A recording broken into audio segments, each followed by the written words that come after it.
ಈಗ ಮಾತಾಡ್ತಾರೆ ಸ್ವಲ್ಪ ದೊಡ್ಡರು ಕೂಡ ಅವಾಗ ಅವಾಗ ಹುಚ್ಚಿಡೋದು ಸ್ವಲ್ಪ ಯಾವಾಗ 3 ತಿಂಗಳಿಗೊಮ್ಮೆ ಬರ್ತಾರೆ ಈ ಊರಿಗೆ. ಊರಾಗಿ ಇರೋದಿಲ್ಲ ಈಗ, ಅವನು ಇರುವುದಿಲ್ಲ. ಇನ್ನೊಬ್ಬ ಚಿಲ್ಲರೆ ಕೂಡ ಹೇಳಿದ್ದಾರೆ ಸುಡ್ಕೇಸ್, ಅವನು ಇರುವುದಿಲ್ಲ. ಈಗ ಇಬ್ರು ಸುಡ್ಕೇಸ್ ಇಟ್ಕೊಂಡು ಹೇಳಿದವನು ಊರಾಗಿರುವುದಿಲ್ಲ.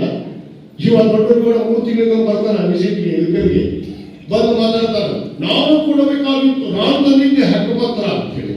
ಅದು ಗಣಮಗನ ನಾನು ಕೇಳಿ ದೊಡ್ಡರು ಕೂಡ ಹಕ್ಕುಪತ್ರ ತಂದವ್ ನಾನು. 42 ಎಕರೆ ಆಶ್ರಯ ಲೇಔಟ್ ಮಾಡಿದವ್ ನಾನು. ಹಕ್ಕುಪತ್ರ ಕೊಡುವಂತ ನಾವು ಹೋರಾಟ ಮಾಡಬೇಕಿರುವಾಗ ಹಕ್ಕುಪತ್ರ ಕೊಡಕ್ಕೆ ಹೋಗಲಿಲ್ಲ. ಆ ಹಕ್ಕುಪತ್ರ ನಾನು MLA ಆಗಿ 3 ತಿಂಗಳಲ್ಲಿ ಆ ಹಕ್ಕುಪತ್ರವನ್ನು ಇವತ್ತು ಕೊಟ್ಟಿದ್ದೀನಿ ಅನ್ನೋ ಮಾತನ್ನ ವೇದಿಕೆ ಮುಖಾಂತರ 4 ವರ್ಷ ಇಟ್ಕೊಂಡು ಕೂತಿಲ್ಲಪ್ಪ. ಪಾಪ ಬಡವರು ಕಣ್ಣೀರು ಕಾಣಲಿಲ್ಲ ನಿನಗೆ ಹಕ್ಕುಪತ್ರ ಕೊಡಬೇಕು ಅಂತೇಳಿ. ಏನು 1 ಎಕರೆ ತಂದೆ ನೀನು ಹೋಗ್ಲಿ ಆಶ್ರಯಗಾಗಿ 3 ಬಾರಿ ಶಾಸಕ 1 ಎಕರೆ ಆದ್ರೂ ತಂದ ಇದಕ್ಕೆ 1 ಎಕರೆ.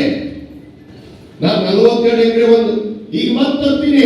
ನೀನು ತಾಕತ್ತಿದ್ರೆ ನಿಲ್ಲಿಸಿ ನೋಡ್ತೀನಿ. ನಾನು ಮತ್ತೆ 83 ಎಕರೆ ತರ್ತೀನಿ. ನಾನು ಗುಡಿಸಲ ಮುಕ್ತ ನಗರವನ್ನಾಗಿ ಮಾಡಿ ತೋರಿಸ್ತೀನಿ ನಾನು ಈ ಸರಿ. ನೀನು ಮಾತ್ರ 3 ಸಾರಿ MLA ಅಂತ ಉಪಚಕ್ರಿಸ್ಕೊಂಡು ಬರೀ ದೊಡ್ಡ ಸ್ಕೀಮ್ ಮಾತಾಡ್ತೀಯಲ್ಲ.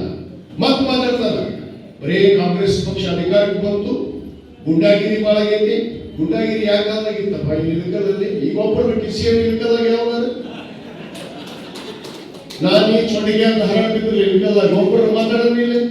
ಒಬ್ಬರು ಹೊರಗೆ ಬಂದಾಗ ಮಳಿ ಬಿಟ್ಟು ನನ್ನ ಮಕ್ಕಳು ಮಾತಾಡಿ ತಾಕತ್ತಿದ್ರೆ ಹೇಳ್ತೀನಿ ನಾನು ತೋರಿಸ್ತೀನಿ.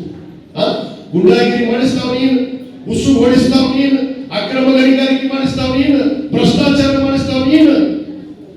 ಕಂಠಿ ಸರ್ಕಾರದಿಂದ ಬಸವೇಶ್ವರ ಸರ್ಕಾರದವರೆಗೂ ಹಪ್ತ ಇಟ್ಟು ಊರಾಗ ಬಡ್ಡಿ ಮಾಡಿಸಿ ಎಷ್ಟು ಮನೆ ಮುಚ್ಚಿರಿ ನೀವು ಗೊತ್ತಿಲ್ಲ ನನಗೆ. ಎಷ್ಟು ಮನೆ ಮುಚ್ಚಿರಿ? ಈಗ ಒಂದರ ನಡೀತಾವನು ಹಪ್ತ.